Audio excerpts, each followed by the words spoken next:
أعوذ بالله من الشيطان الرجيم. بسم الله الرحمن الرحيم.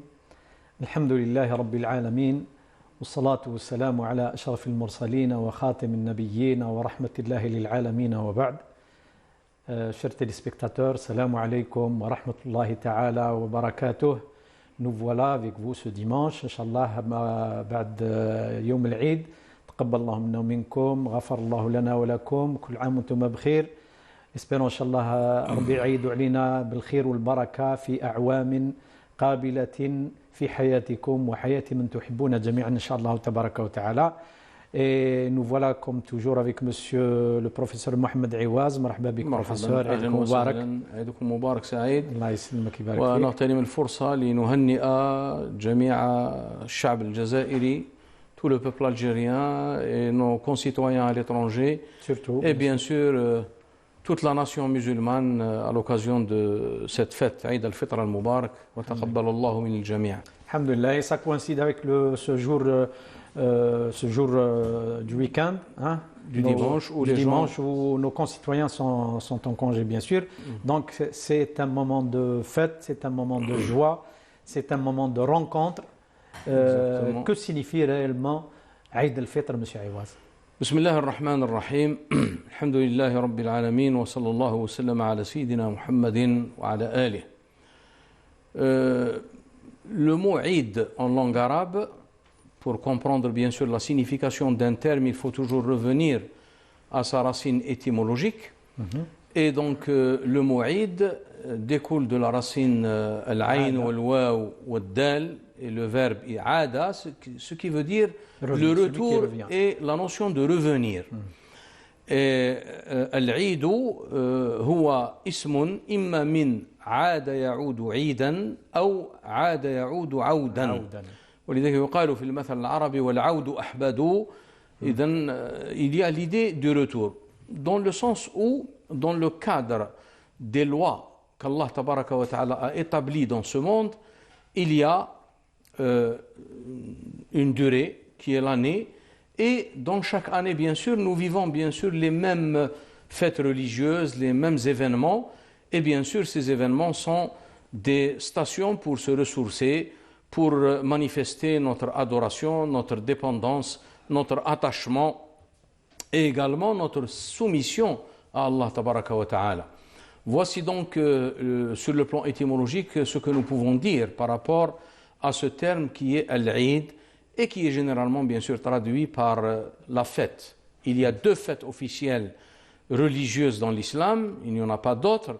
Les autres célébrations ou les autres cérémonies sont des commémorations ou bien sont des événements qui ont eu lieu dans l'histoire de l'islam et qui sont reliés soit au lieu saint de l'islam, soit à la personne du prophète sallallahu alayhi wa sallam.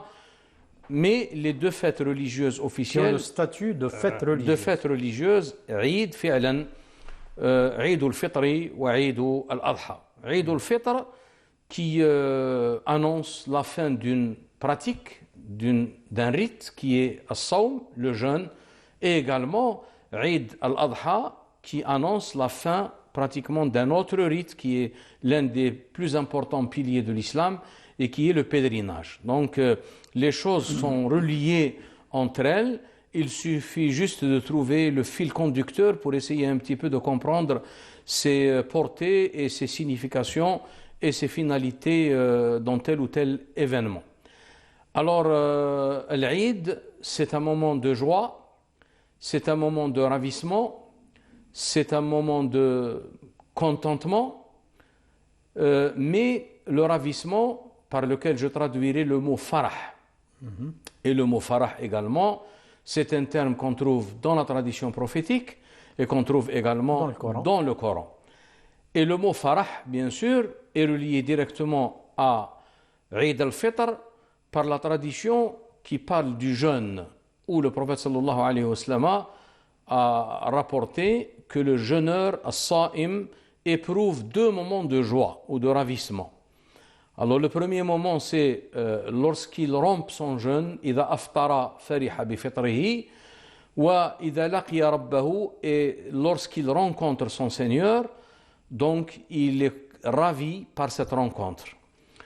Je veux dire que cette tradition prophétique a été interprétée par les exégètes du hadith ou les commentateurs des traditions prophétiques. Alors soit elle est à interpréter dans le sens quotidien durant le mois de Ramadan, c'est-à-dire lorsqu'il rentre au moment de la rupture du jeûne à la fin de la journée, il a ce ravissement, il vit ces moments de transparence, de ravissement, et également lorsqu'il rencontre son Seigneur, c'est-à-dire lors de la prière, qui est une prière surrogatoire et qui a été justement recommandée exclusivement durant le mois de Ramadan et qui est Salat at-Tarawih. Et donc, le ravissement, al-Farah, c'est quelque chose de très important et nous devons nous arrêter sur les significations différentes dans le Coran et dans la tradition prophétique du mot al-Farah. D'abord, il faut signaler et souligner que rien dans la vie du musulman peut être considéré comme quelque chose de profane, quelque chose de social, tout simplement, comme c'est le cas de tous les individus. Mais le farah est quelque chose, le ravissement, il est d'abord d'ordre spirituel, puisqu'on ne peut pas imaginer un comportement du musulman, un état intérieur, des moments que le musulman vit et le croyant vit, sans que cela soit relié à son attachement à Allah tabaraka wa ta'ala, à sa recherche de l'agrément divin, Rida Allah tabaraka wa ta'ala, ou à l'attachement perpétuel d'Allah tabaraka wa ta'ala, avec Allah tabaraka wa ta'ala.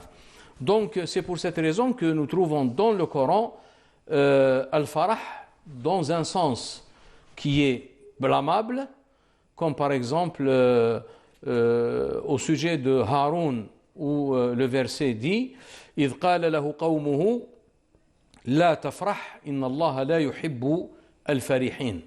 Et donc ici إن الله لا يحب الفرحين, donc il y a clairement et explicitement une interdiction d'éprouver cet état parce que c'est un état qui n'est pas un état spirituel, c'est-à-dire on est content et ce contentement il est mêlé d'abord à un orgueil. C'est pour ça que lorsque le peuple de Qarun se sont adressés à lui en disant إذ قال له قومه لا تفرح إن الله لا يحب الفرحين, il y a un enseignement, une orientation au sens véritable de l'farah, qui est al-farah par la grâce d'Allah tabaraka wa ta'ala. C'est pour ça que le verset à la fin وابتغي فيما آتاك الله الدار الآخرة ولا تنسى نصيبك من الدنيا وأحسن كما أحسن الله إليك. Professeur, nous avons notre sœur Sana de Lyon. Allô? Allô, salam alaikum. Salam alaikum, عيدكم مبارك أختي, مرحبا. Salam alaikum. الله يسلمك. Je voulais poser une question en fait. Je voulais savoir, moi, mon père, Allah yarhamou, en étant vivant, il nous a donné, il a vendu sa maison, il nous a donné chacun une part. Et il a pris après la part qui restait pour sa deuxième femme, Saraf Alihom, il a 2 enfants. Et il a une autre maison et d'autres terrains. هذا عطاهم لهم في الحياة en étant non, vivant. Pour nous. Ah.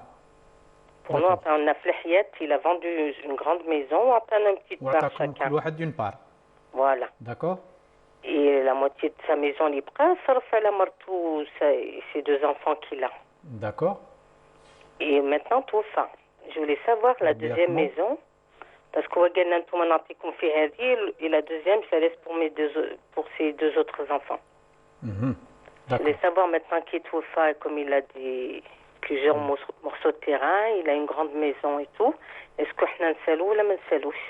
Bon, هو في حياته عطاكم لي بار تاعكم لا بروميير ميزون. Oui, c'est ça. وبقات واش بقات؟ Une deuxième maison avec les terrains. وفي حياته واش سمى عليهم هما مرته سا دوزيام فامي سي زانفون واش سمى عليهم واش قال؟ Il nous a dit à nous que نعطيكم في هذه comme ça ما تديوش في la deuxième. قال لهم لو راس تيديوه مرته دوزيام وولادو. Il a parlé que de la maison, il n'a pas parlé des terrains. Ah d'accord, donc les terrains ماهمش داخلين. D'accord, vous allez écouter donc la réponse du professeur. Merci. D'après ce que j'ai compris, parce que la voix elle est trop basse pour écouter directement celui qui pose la question, Donc, d'après ce que j'ai compris, donc il a déterminé des biens pour des enfants pratiquement durant de son vivant. Donc, pour cela, il n'y a aucun problème. Mais par rapport à ce qu'il a laissé, là, s'il était pratiquement, il n'était pas dans un état où pratiquement en fin de vie, donc parce que là, il n'a pas le droit de réserver plus du tiers. Maintenant, si ce n'est pas le cas, il était en bonne santé, en possession de toutes ses facultés mentales, et bien tout le reste après son décès, donc revient aux ayants droit et pratiquement il sera réparti en fonction des règles de partage ou de répartition de l'héritage. D'après ce que j'ai compris de la question. Mais ce qu'il a donné par rapport à ses enfants de son vivant, c'est des choses qui sont pratiquement considérées comme des hibas, des dons, et ne sont pas concernés par les biens qu'il a laissés sans détermination, sans précision après sa mort. Et cela doit être réparti, bien sûr, en fonction des règles de partage de l'héritage. Bien sûr. Donc les terrains, voilà, qui ne sont pas inclus à ce moment-là, يخضعوا للقسمة بحسب ما تنص عليه الشريعة في قضية المواريث. ولا يمكن أن نقال, on ne peut pas dire aussi que du moment qu'il leur a donné de son vivant des biens, à ce moment-là, on va les priver de ce qu'il a laissé après sa mort. Mais ils ont pris ce que elle a pris avec ses sœurs, bien sûr. Voilà. D'accord. Docteur, donc pour revenir à la première question, celle de cette joie qu'on est censé manifester pendant le jour de l'Aïd. Pour certains, cette joie se termine après, le jour de l'Aïd. Donc, l'Aïam l'Aïd faqat. Pour certains, c'est la tristesse, c'est la fin de la tranquillité, c'est la fin de la spiritualité. Pour eux, Ramadan khlas, donc c'est fini. On doit attendre Ramadan el-Jay pour revenir à cet état d'esprit, à cet état spirituel qu'on pas du tout. Le Ramadan, les prières, le jeûne, la prière, tout ce qui est considéré comme une pratique pour atteindre ces états spirituels, c'est quelque chose qui est perpétuel, qui ne s'arrête pas. Mais seulement dans des moments bien particuliers, il y a une certaine manifestation de la grâce divine de manière plus intense. Donc il faut profiter de ces moments, mais ne pas croire en un seul instant que c'est des moments où on doit multiplier les œuvres, on doit chercher cette stabilité, chercher ce ravissement et cette quiétude et cette paix intérieure. Et du moment que ces moments sont terminés, à ce moment-là, c'est-à-dire on rentre dans le cycle de la vie ordinaire. De toute façon, on revient à être pratiquement enfermé, clos dans cette spirale de la vie ordinaire. Et dans ce sens, il y a une sentence ou une prose de sagesse de l'imam Ibn Ata'Allah Sakandari. Je m'excuse du terme, mais c'est comme ça qu'il s'exprime. Il dit لا تكن كحمار الرحى تنتهي من حيث بدأت. Ne sois pas comme l'âne ou la bête du moulin, tu reviens à chaque fois au même point d'où tu as démarré. Mais ولكن ارحل من الأكوان إلى المكون وارحل من النعمة إلى المنعم. Ça veut dire laisse-toi transporter, laisse-toi évoluer, progresser du bienfait vers le bienfaiteur, من النعمة إلى المنعم ومن الأكوان et de la création vers le créateur.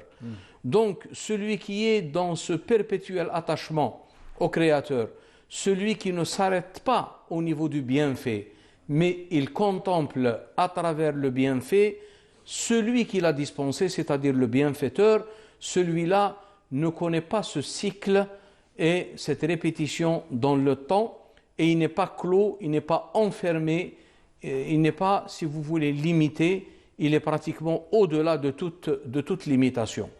Et c'est pour cette raison que ce farah doit être toujours perpétuel. Constant. Voilà. Et la tristesse, al-huzn, justement, al-huzn, il est, si vous voulez, il y a une interaction entre al-farah et le-huzn, le ravissement et la tristesse. Allah tabaraka wa ta'ala a mis en rapport ces deux états dans un verset. Ma asaba min musibatin fil ardi wala fi anfusikum. Quel que soit un malheur ou une épreuve qui intervient sur terre ou à votre niveau, elle est dans un livre avant qu'elle soit manifestée. Illa fi kitabin min qabli an nabra'aha. Alors pourquoi cela? C'est-à-dire être conscient de ce destin, être conscient que nous dépendons d'un destin qui nous dépasse. Et dans la vie, il y a des épreuves et il y a des moments de ravissement, il y a des moments de joie, mais il y a aussi des moments d'épreuve. Et pour sortir de ce cadre ou de ce cycle, si vous voulez, le Coran a bien déterminé la raison en disant لكي لا تفرحوا بما آتاكم ولا تأسوا على ما فاتكم. Ça veut dire pour que vous n'éprouviez pas un contentement ou bien un regret ou un remords par rapport à ce qui vous a échappé. Et entre parenthèses, il ne vous a pas échappé réellement parce que ce n'était pas destiné. Donc le fait que vous dites que telle chose ou telle chose, je ne l'ai pas obtenue ou elle m'a échappé, constitue une illusion de votre part. Et donc pour sortir de cette illusion, il faut être attaché à al-haq, la vérité.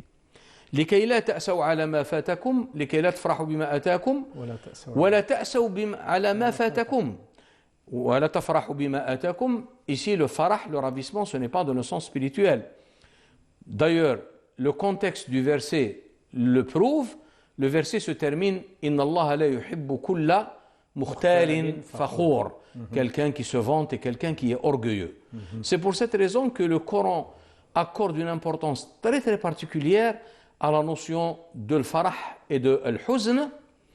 Et d'ailleurs Ibn Atta met le rapport entre ces deux états intérieurs en disant liyaqilla en tant que verbe à l'impératif, parce qu'il y a le lam ici qui est l'âme, l'amr, liyaqilla ma tafrahu bihi, liyaqilla ma tahzana alayh.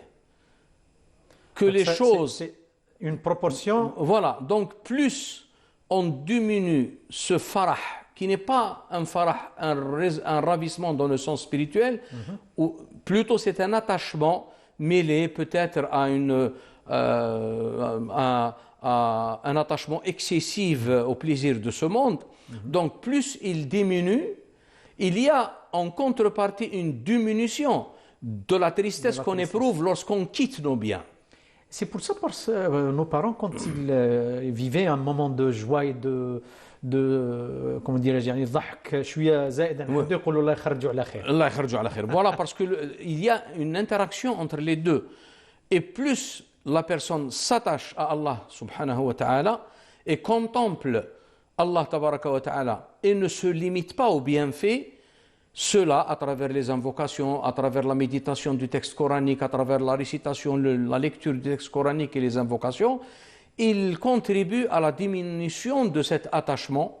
Et plus la diminution de cet attachement au bien de ce monde diminue, il y a la tristesse qui diminue également parce que lorsque le moment viendra tôt ou tard pour quitter pratiquement les biens, alors plus l'attachement il est fort, plus le détachement il sera encore plus douloureux et pénible. Et c'est pour cette raison que le Coran parle de la nature humaine. Innal insana, l'homme a été créé hâtif, c'est-à-dire il est trop attaché. Il a une envie excessive des biens de ce monde et des plaisirs de ce monde, qui sont des plaisirs éphémères et immédiats, qui se termineront tôt ou tard un jour. Inna al-insana khuliqa halu'a. Idha massahu al-khayru manu'a. Lorsqu'il il fait l'objet d'une grâce divine, de biens qu'Allah Azza wa Jalla lui accorde, il est pratiquement manu'a. Ça veut dire il empêche que ce khayr, que ce bien, que cette grâce soit répandu, soit partagé avec les autres. C'est sa nature. إن الإنسان خلق هلوعا إذا مسه الخير منوعا وإذا مسه الشر lorsque un mal l'atteint il se vexe. خلق الإنسان وإذا مسه الشر جزوعا. Donc ça veut dire là, par exemple, il est pris dans cette spirale, il est pris dans ce contexte, dans cette coquille, si vous voulez, de la vie ordinaire, de sorte qu'il est rattaché au bienfait et non pas au bienfaiteur. Ça veut dire, docteur, on doit manifester cette joie avec modération, sans excès, sans dépassement. Voilà, et c'est plutôt essayer de travailler pour diminuer cet excès d'attachement au bien et s'attacher plutôt au bienfaiteur. C'est pour cette raison que certains maîtres, en commentant le verset coranique, la tradition prophétique, lorsque le prophète sallallahu alayhi wa sallam a parlé de la prière, وَجُعِلَتْ قُرَّةُ عَيْنِي فِي الصَّلَاةِ.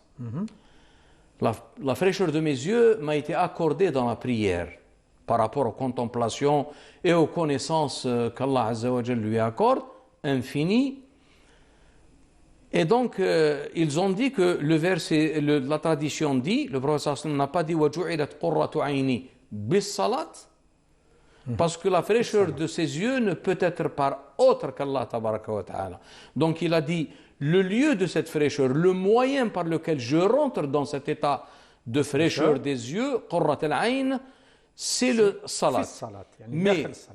Mais en vérité, elle est billah, et non pas bis salat. Elle est fis salat, mais non pas bis salat. Donc voici comment la tradition prophétique en tant qu'exemple nous oriente vers le détachement. Le Coran, par exemple, nous montre cela d'une façon explicite. وَفَرِحُوا بِالْحَيَاةِ الدُّنْيَا. Ça veut dire ils éprouvent un contentement, une joie qui n'est pas une joie louable et recommandée. وَفَرِحُوا بِالْحَيَاةِ الدُّنْيَا. Ça veut dire ils sont attachés, ils sont contents de quelque chose d'immédiat et quelque chose d'éphémère. وَمَا مَتَاعُ الدُّنْيَا فِي الْآخِرَةِ إِلَّا قَلِيلٌ. Cette joie, ce contentement des plaisirs de ce monde n'est que momentané et éphémère. Donc, si vous voulez, je reviens à la hikmah d'Ibn Ata, irhal min al-ni'mati ila al-mun'im warhal min al-akwani ila al-mukawwin. C'est le seul moyen pour réaliser ce détachement. D'accord. Je rappelle toujours à nos téléspectateurs qu'ils peuvent nous joindre bien sûr sur le téléphone qui se présente au bas de l'écran. Et nous avons à ce moment notre frère Mohamed de France. Allô? Allô? Salam alaikum. Salam alaikum. عيدك مبارك الحاج. يكون يجيك وربي يطول عمرك ان شاء الله. الله يسلمك تفضل. راني نسولكم عندي 82 ans وراني حاج بيت الله. الله درت يبارك. نشرب 10 كاشيات في النهار وقالوا لي ودي خرج غير بار جور واش فالابل واش با فالابل. شحال راك تخرج في النهار؟ 5 اورو قالوا لي في النهار. كافية. خرجت 50 اورو. 150 ومدي اورو. صدقه اخرى للجامع. كافية. هذيك صدقه في سبيل الله. مش نبداو صدقه مش خضر نديوها صدقه في سبيل الله للجامع للناس. سي تري سوفيزون يقول لك الاستاذ عاودك يجاوب. القاعدة هذه هي الإنسان فيها باب موسع على كل حال. إذا أضاف فهو في قوله تعالى فمن تطوع خيرا فهو خير له، ولكن المبلغ اللي قدمته فهو في الحقيقة كاف، سواء قدمته في بداية الشهر أو في وسط الشهر أو في آخر الشهر طبعا، ولكن يجب أن تفرق بين ما يسمى بالفدية le rachat et ce qui est zakat al-fitr, bien sûr شيئان مختلفان وربي يتقبل إن شاء الله. D'accord. Alors, pour revenir à la question du concept de ravissement et de la joie dans le sens spirituel, Allah Tabaraka wa Ta'ala nous a recommandé de manifester cette joie et ce ravissement d'une façon apparente. Ça veut dire on est on est dans, comment dirais-je, on doit le faire d'une manière يعني ظاهرة. C'est pour ça que c'est un rite, يعني شعيرة. Pourquoi ce sens de rite doit être manifesté d'une manière يعني large, connue, qu'on doit faire voir et savoir et valoir, bien sûr. En tout cas, quand on parle de ce ravissement ou la notion de ravissement dans le sens spirituel du terme, il y a le fondement essentiel qui est à l'origine pratiquement de toutes les grâces. Et ce fondement essentiel, huwa Sayyiduna Rasulullah sallallahu alayhi wa sallam. Et il y a les manifestations de ces grâces qui sont pratiquement des applications et que nous vivons pratiquement dans notre vie quotidienne. Et dans cette perspective, le Coran يقول يا أيها الناس قد جاءتكم موعظة من ربكم وشفاء لما في الصدور وهدى ورحمة للمؤمنين. Ô vous les gens, une exhortation vous est venue ou vous est parvenue de votre Seigneur et un remède, une guérison. وشفاء لما في الصدور, c'est-à-dire ce que vous éprouvez dans vos poitrines, ça veut dire les maladies qui touchent pratiquement l'aspect ou la dimension intérieure de l'homme, la dimension psychologique. وموعظة وهدى ورحمة للمؤمنين, une guidance, une clairvoyance et une miséricorde للمؤمنين.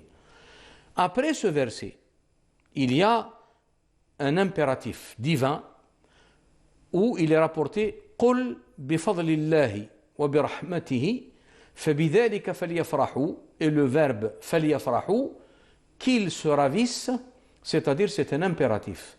فليفرحوا, alors c'est-à-dire éprouver ce ravissement dans le sens spirituel par cette grâce essentielle et non pas parce que nous sommes en train d'amasser et de ramasser dans ce monde.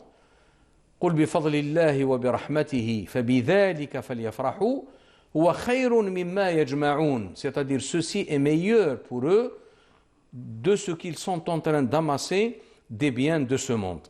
Voici donc la grâce fondamentale que pratiquement tout musulman doit être conscient et doit être attaché bien sûr d'une façon non seulement sentimentale mais d'une façon spirituelle à la personne du prophète sallallahu alayhi wa sallam, parce que toutes les grâces dans lesquelles nous baignons, toutes les grâces dont nous avons bénéficié, toute la loi dont nous avions fait l'objet, tout cela s'inscrit dans cette grâce fondamentale qui est le prophète sallallahu alayhi wa sallam.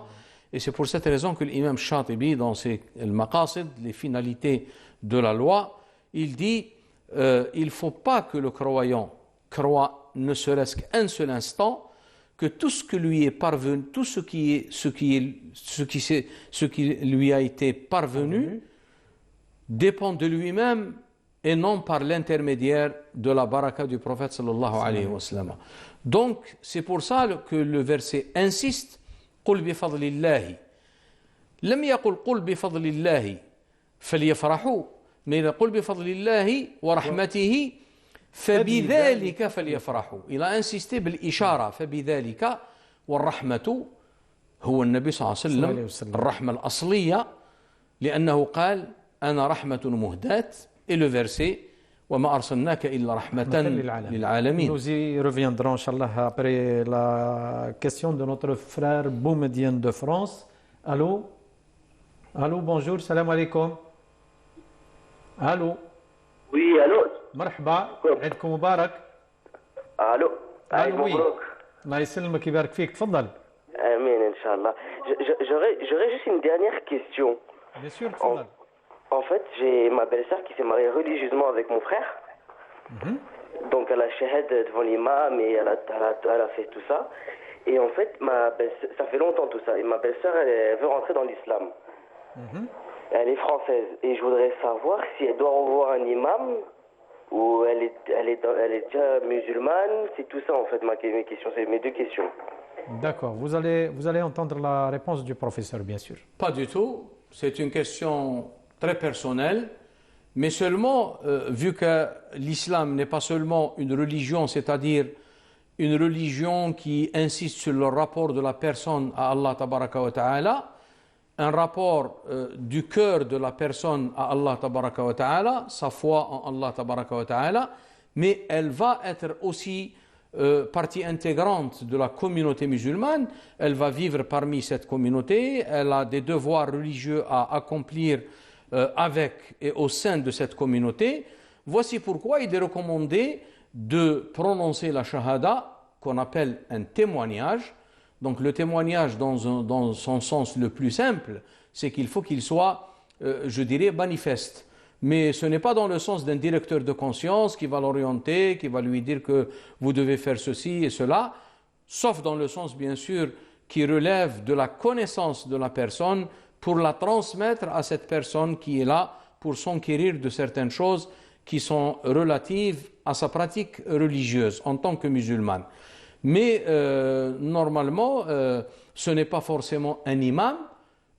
Ça peut se faire dans une assemblée familiale où il y a des gens qui sont témoins et donc ils témoigneront bien sûr et ce témoignage bien sûr il va prendre bien sûr de l'ampleur comme quoi qu'une telle personne elle fait partie intégralement. Donc c'est connu et suivi par tout le monde. C'est exactement comme le cas du mariage qui doit être célébré et manifesté. Et non pas se faire à huis clos dans une chambre et puis demain on verra la personne avec une femme et on ne sait même pas que si c'est son épouse ou pas. En tout cas ça c'est dans le cadre bien sûr de religieux et également dans le cadre des statuts et des normes juridiques de la loi islamique. Mais je dirais ce n'est pas forcément un imam, une personne, elle peut être témoin dans cette assemblée et entendre et écouter bien sûr le témoignage, la shahada, qui je rappelle doit être prononcée en arabe, parce que toutes les significations de la shahada, si on sort du cadre de la langue arabe, elles ne peuvent pas être contenues potentiellement, sauf dans cette formule qui est en arabe. Il n'y a pas une équivalence vraie et authentique à... Dans ce cas, donc son adhésion à l'islam, elle est totalement conforme aux normes. Maintenant, l'affaire des cœurs, c'est Allah seul qui témoigne, ce n'est pas les prérogatives des individus ni des hommes. Nous, on laisse ça, c'est un domaine qui ne nous concerne pas. Et même chose pour le mariage, s'il a été conclu du moment que la personne elle est de Ahl al-Kitab, donc le mariage il est valable. Maintenant, si elle veut également adhérer à l'islam, il n'y a aucun souci. Et même pour le certificat ou l'attestation, donc si ce n'est pas c'est un besoin administratif, ça exactement. L'attestation, elle est là pratiquement. C'est exactement le même cas pour les mariages qui se contractaient autrefois d'une façon verbale à travers ce qu'on appelle aujourd'hui la Fatiha. Mais c'est avec le temps qu'on a pris conscience de l'importance de l'élément écrit, de l'élément, je dirais, documentaire, de l'élément administratif. Et la même chose pour l'attestation de la conversion de la personne à l'islam n'est demandé que lorsqu'il veut, par exemple, accomplir le pèlerinage, lorsqu'il veut, par exemple, transcrire son acte de mariage, puisqu'il est écrit qu'un tel est marié à une telle, mais le nom dans les documents d'état civil, ce n'est pas un nom qui est pratiquement comme les noms qui sont utilisés dans le monde musulman, alors on lui demandera une attestation qui prouve qu'il est musulman. À ce moment-là, on aura besoin de cet élément et de ce document. Mais en tout cas, c'est une question purement spirituelle, purement personnelle, et qui gère en vérité la relation d'Allah tabaraka wa ta'ala à Allah, de l'individu à Allah tabaraka wa ta'ala. Et je dirais la règle en cela, c'est que chaque individu sera face à l'unique seul, Inch'Allah. Docteur, on passe rapidement à l'ibtihalat pour y revenir après un petit moment, Inch'Allah. Salam alaikum. بالله من الشيطان الرجيم بسم الله الرحمن الرحيم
Salam alaikum. On revient avec vous sur antenne et nous avons notre sœur Nadia d'Alger. Allô? Salam alaikum. Allô. Sœur Nadia. الو السلام عليكم، عيدكم وعليكم مبارك. السلام اخي، عيدك مبارك ان شاء الله. لا بخير قوه إن شاء الا الله. بالله ان شاء الله. مرحبا بك اختي، تفضلي. الو شوف جي دو كيستيون سي سا فو ديرونج با. تفضلي با دو تو. الو شوف عندي الام تاعي متوفيه، توفات ميمتي ربي يرحمها. وخلات لي ان بيان، الا ليسي ان بيان ايموبيلي كي ان ابارتمون وخلات السياره. حبيت نسالك في السؤال الاولي، لابارتمون لا نوي دي طون كانت تقول لنا هذا البارتمون خطكم اللي تديوها نعطيها ليها ونكتبها على اسمها. ايوه. وهاد الاخت اني با ماريي انا با دونفون مي انا ان بتي بولو واش عليا. كاين لي زيريتي اللي هم قابلين يعني مدوه لاختنا، وكاين واحد اخرين قال لك نو حنا الثقه في الوثيقه، سي كتبت لها حاجه راها تديه، سينو اون لو بارطاج. السؤال الثاني، خلات السياره كاين اللي عندها قيمه كبيره، اي بون حنا بالنسبه لنا سي اون كيما نقولوا سي اون فالور سنتيمونتال. بيان سور. خلات السياره، خلات كاين اللي عندها دي بتيت بريكول وكاين اللي عندها حوايج كبار. كيفاش تتم القسمه؟ اسك نبيعوه ونقسموه دراهم، ولا نقسموه على حسب الصياغه هذيك تنقسم؟ طري بيان، واضح. كاين واحد من خاوتي حب يدي، قال كان ندي تذكره تاع يما نقوموها عند البيجوتي ونعطيكم لا فالور نتاعها. داكور واضح تري بيان. دوك يجاوبك البروفيسور ان شاء الله. بسم الله الرحمن الرحيم.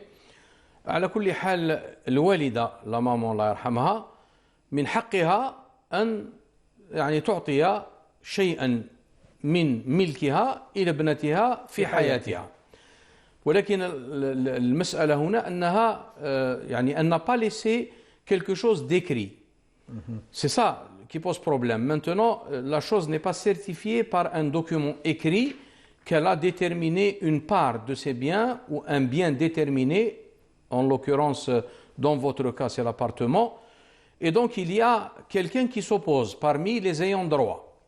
Il y a un frère qui s'oppose et il dit qu'il n'y a pas de testament écrit, donc on considère que tout ce qui a été laissé rentre dans la fortune du défunt, et à ce moment-là il sera réparti selon ce qu'on appelle le document testimonial, la freda, qui détermine pratiquement la part de chacun. Donc il y a une autre possibilité, c'est d'avoir ou de réunir des témoins, si c'est possible. Généralement c'est un peu compliqué, et ces témoins ils vont témoigner, s'ils ont bien sûr assisté, s'ils ont entendu la maman dire cela, ils vont faire un document qui représente un témoignage écrit que nous avons bien entendu notre maman dire que cet appartement est destiné et revient de son vivant à la petite sœur, pour des raisons X. Maintenant, si ce n'est pas le cas, à ce moment-là, tout doit rentrer dans la fortune qui a été laissée, y compris l'appartement, et les bijoux vont être évalués et ayant, je dirais, un rapport direct avec la fortune du défunt, et seront répartis sur le document testimonial, la freda.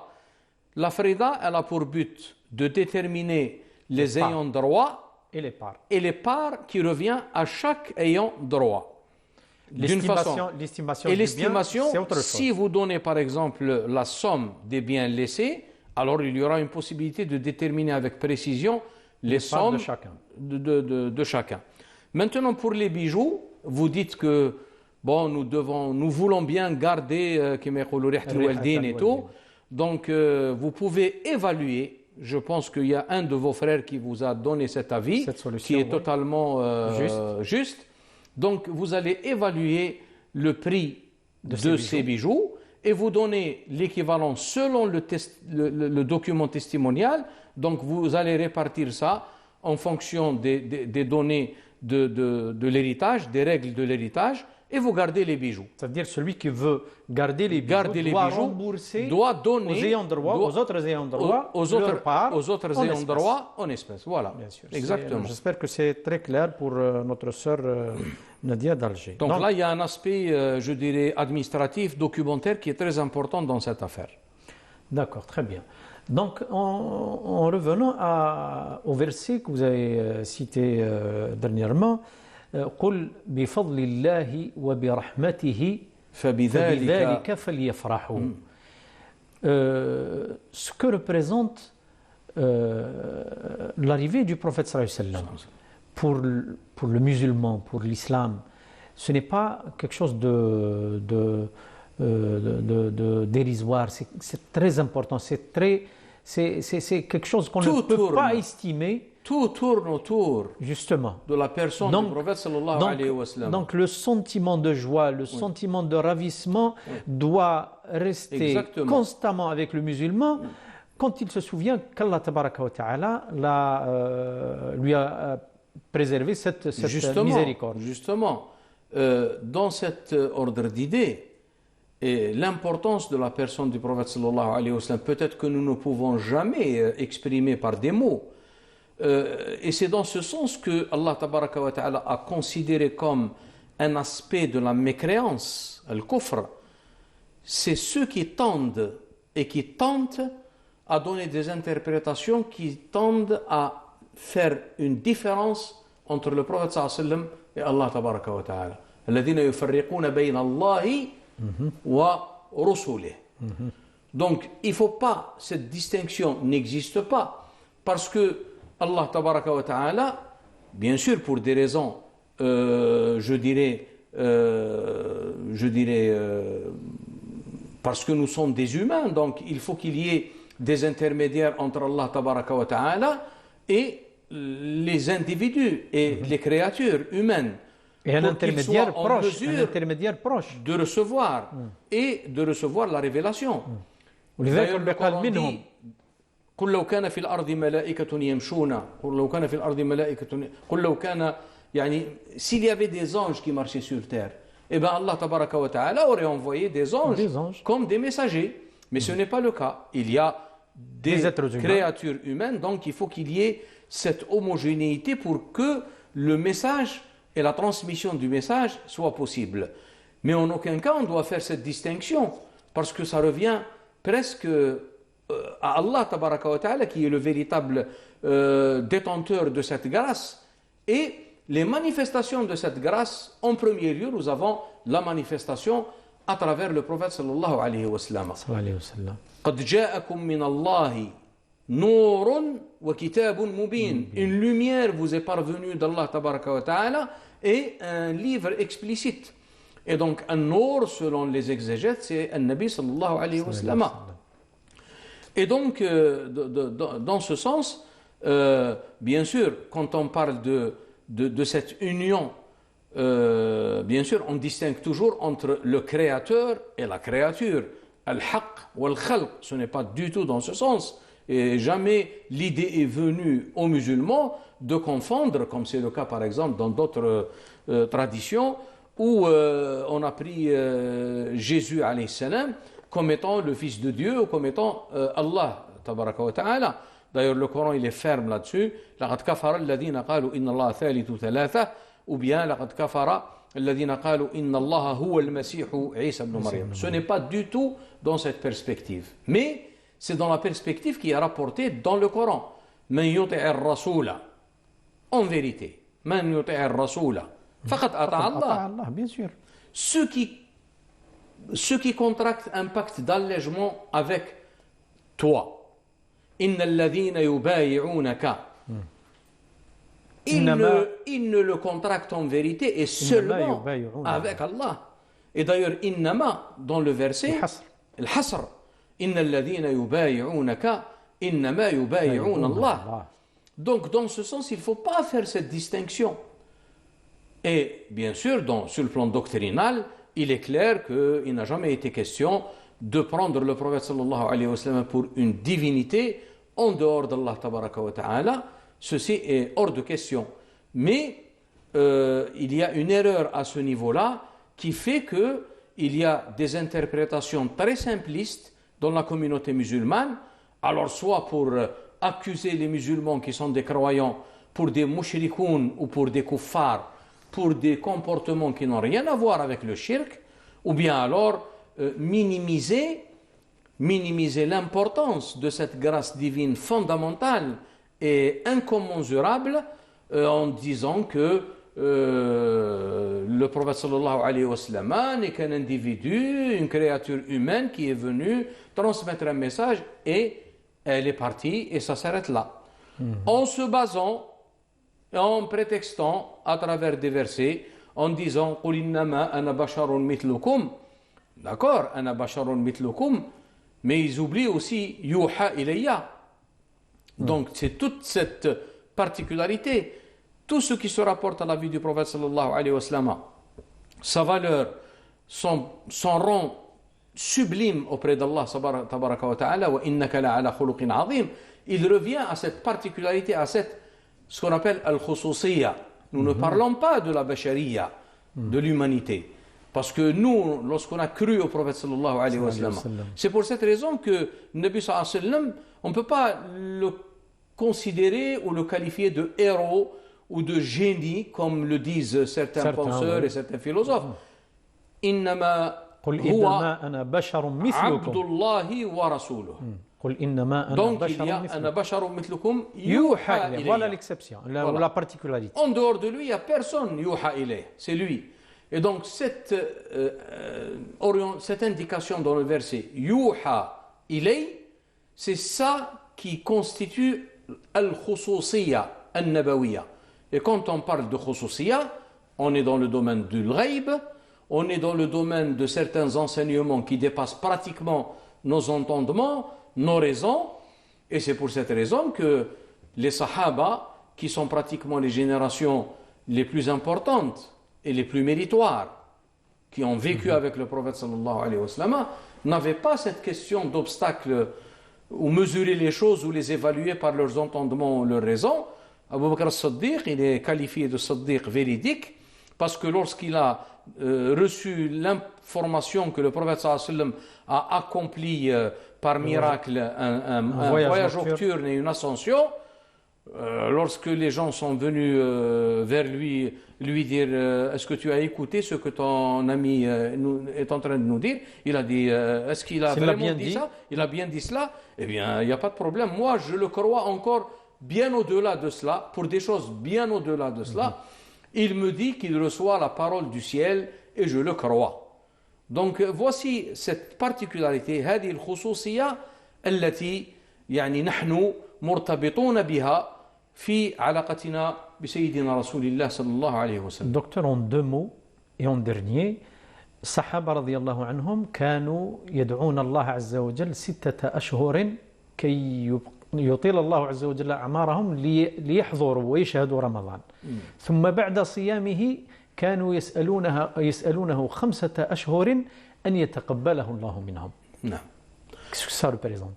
على كل حال, quand on connaît l'importance de cette, comme j'ai dit précédemment, cette grâce divine, il est tout à fait normal qu'on souhaite bien sûr assister à ces moments de grâce pour bénéficier bien sûr de cette grâce divine. C'est pour cette raison qu'il prie Allah tabaraka wa ta'ala pour cela tous les moments. Merci beaucoup docteur, j'espère vous revoir dimanche prochain inshallah tabaraka wa ta'ala, soyez au rendez-vous. Saha idkom encore une deuxième fois ou barakallahu fikum.